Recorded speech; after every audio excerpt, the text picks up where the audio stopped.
So in the last lesson, we learned that machine learning allows computers to learn on their own.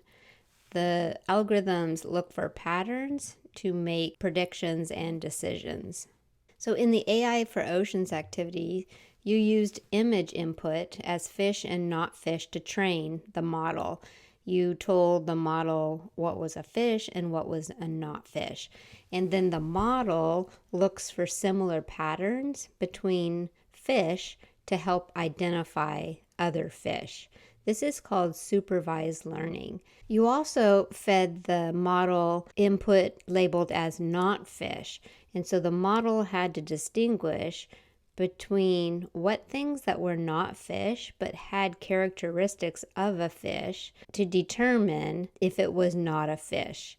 So it had to find patterns, like in the banana peel, this may look like a fin, but it had to figure out that even though it had the same pattern as a fin, as in fish, it didn't have some of the other patterns that all of the fish had in common. And there are 3 different types of machine learning.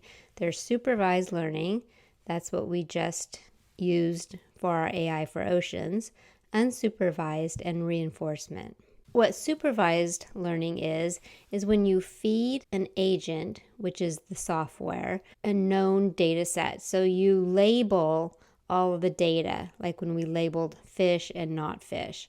And then the algorithm has to be able to figure out from different images what's common in fish and then images that have those similarities but are not fish. So the important part of supervised learning is telling the model things that are fish and not fish. So providing labels to the input and the output. This is the same type of learning that children use.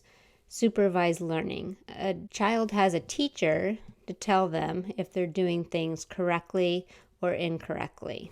Unsupervised learning is an algorithm that just looks for patterns within data that's not labeled or classified. So the algorithm just tries to explore this data on their own to figure out insights and patterns. So unsupervised machine learning attempts to describe the information supplied to it by sifting through it and making sense of it.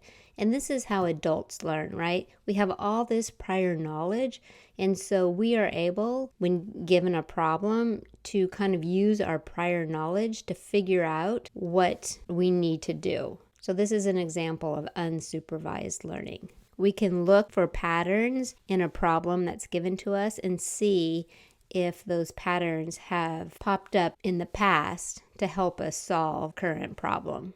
And then the last type is called reinforcement learning. And this is the type of learning where the agent actually does kind of a trial and error and then either gets a positive or negative reward as feedback. And then using this feedback, that's how the agent improves its performance. So this is like when a child is learning to walk. We don't teach a child how to walk. They just use trial and error to figure it out. For an example of reinforcement learning, you can click on this link to go to Google's Quick Draw, and it's an example of an AI agent using reinforcement learning. You're going to help this model learn how to identify different drawings.